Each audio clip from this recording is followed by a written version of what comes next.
नमस्ते बच्चों। पिछली कक्षा में हमने परिवर्ती ऋजु रेखी गति का अध्ययन किया था। आज हम देखते हैं त्वरण के प्रकार के अंतर्गत एक समान त्वरण और परिवर्ती त्वरण। तो एक समान त्वरण उस त्वरण को कहा जाता है जिसका वेग समान समय में समान परिवर्तन होता है। यदि किसी वस्तु के वेग में समान समय में समान परिवर्तन होता है, चाहे कितना भी समय हो, समय अंतराल कितना भी छोटा क्यों ना हो, तब उसके त्वरण को एक समान त्वरण कहते हैं। अर्थात किसी वस्तु के त्वरण को एक समान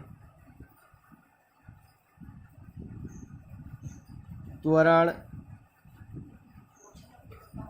उस स्थिति में कहते हैं जब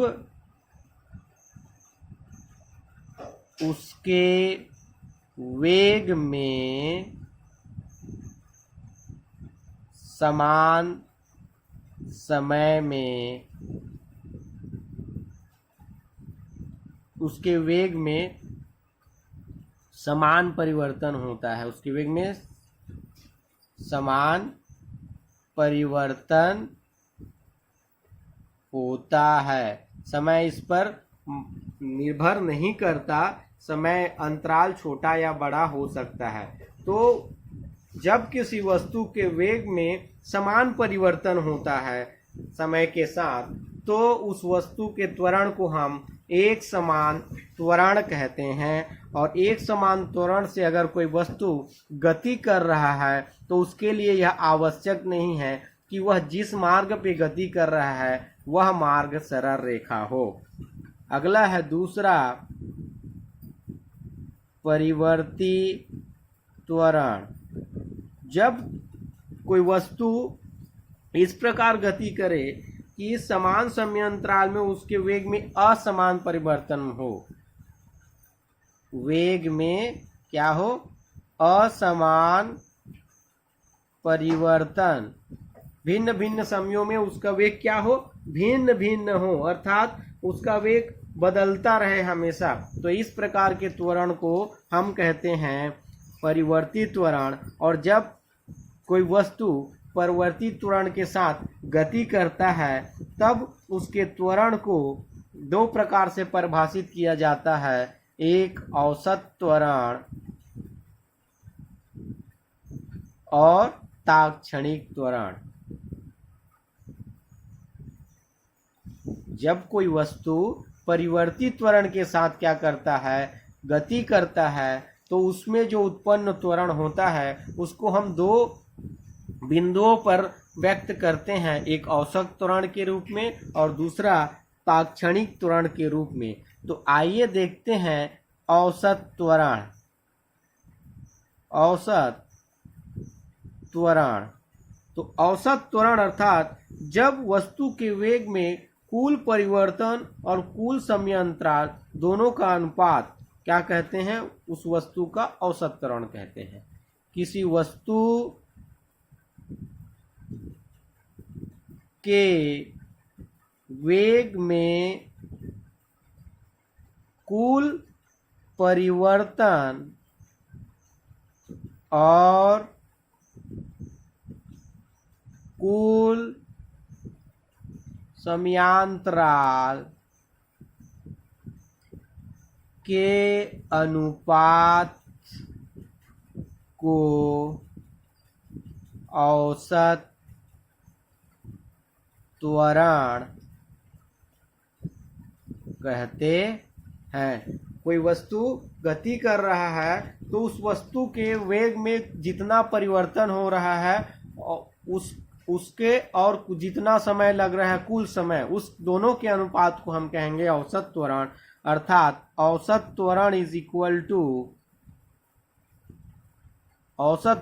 इक्वल टू होता है कुल वेग में परिवर्तन अपॉन कुल समय।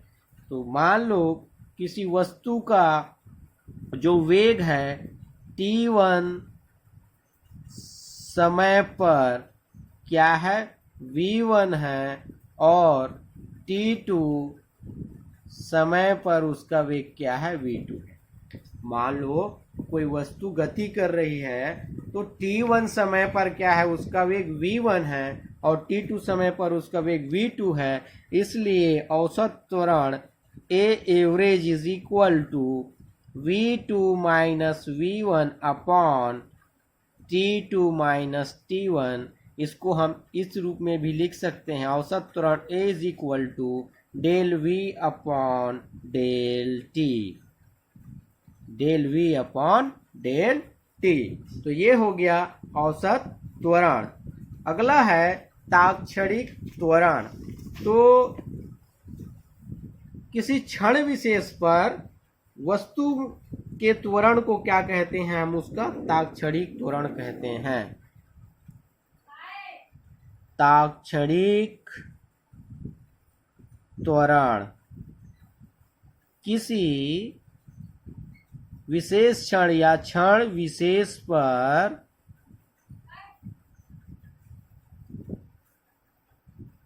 वस्तु के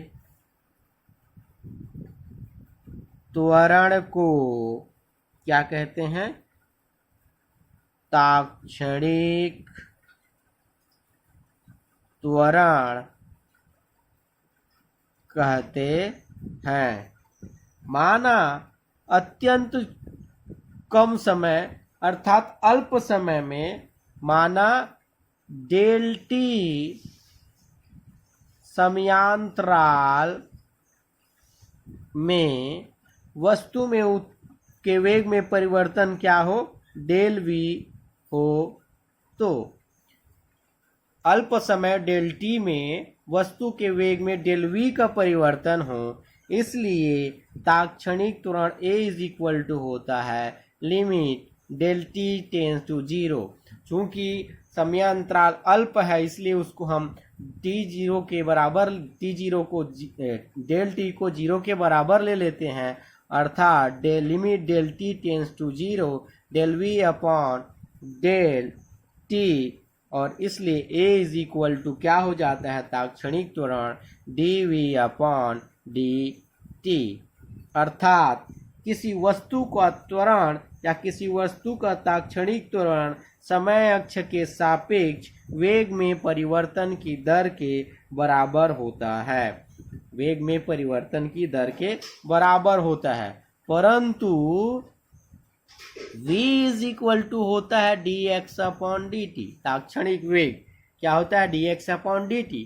तो इस v के मान को हम यहाँ रख देंगे। v के मान को, जो त्वरण ताक्षणिक त्वरण का मान निकाला dv अपॉन dt, यहाँ v के मान को हम रखेंगे तो a इज इक्वल टू हो जाएगा d अपॉन dt और dx अपॉन dt। v के स्थान पर क्या आ गया, dx अपॉन dt।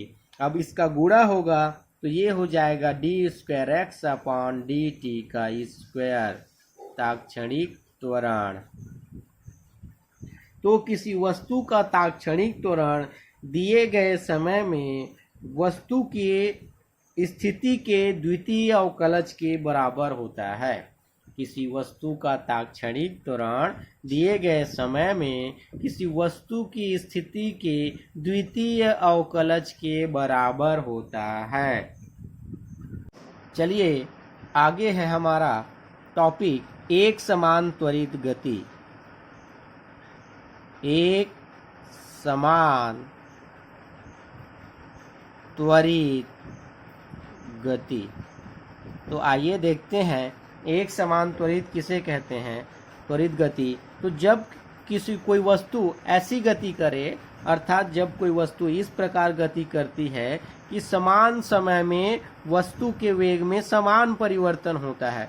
उदाहरण के लिए ये वस्तु गति कर रही है तो समान समय में t1 पर वस्तु का वेग v1 था, t2 पर वस्तु का वेग v2 हुआ, मतलब क्या है 1v1 था, लेकिन यहाँ पर भी क्या है वेग v1 ही रहे, अर्थात इतनी दूरी तक जाने तक उसका वेग v1 ही रहे। मान लो फिर v1 ही मान ले इसको।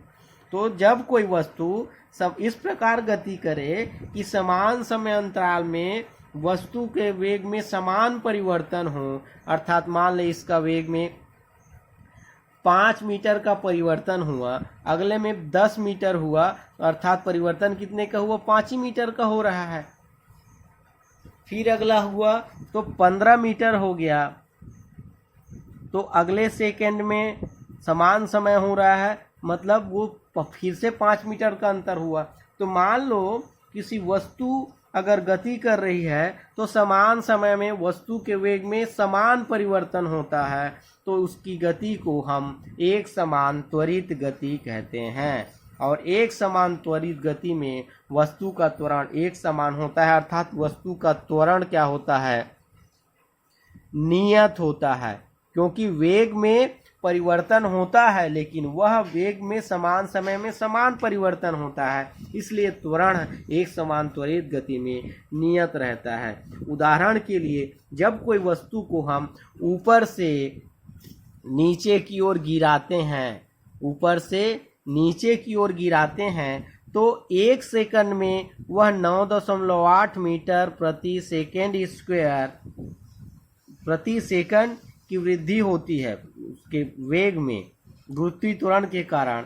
शुरू में उसका वेग 0 होता है, लेकिन 1 सेकंड में वो कितना हो जाता है 9.8 हो जाता है, फिर 2 सेकंड में वो क्या हो जाता है 19.6 हो जाता है, अगले 3 सेकंड में वो क्या हो जाता है 29.4 हो जाता है। तो इस प्रकार से अब वृद्धि देखें, प्रत्येक बार 9.8 की वृद्धि हो रही है, अर्थात समान समय में और 1 सेकंड हर बार समय में कितना वृद्धि हो रहा है 1 सेकंड का वृद्धि हो रहा है, उसके साथ वेग में समान 9.8 का वृद्धि हो रहा है, अर्थात समान समय में अगर कोई वस्तु ऊपर से नीचे गिरती है तो उसके वेग में समान परिवर्तन होता है, और स्वतंत्रता पूर्वक वस्तु कोई गिरती है तब उसकी गति को हम एक समान त्वरित गति कहते हैं।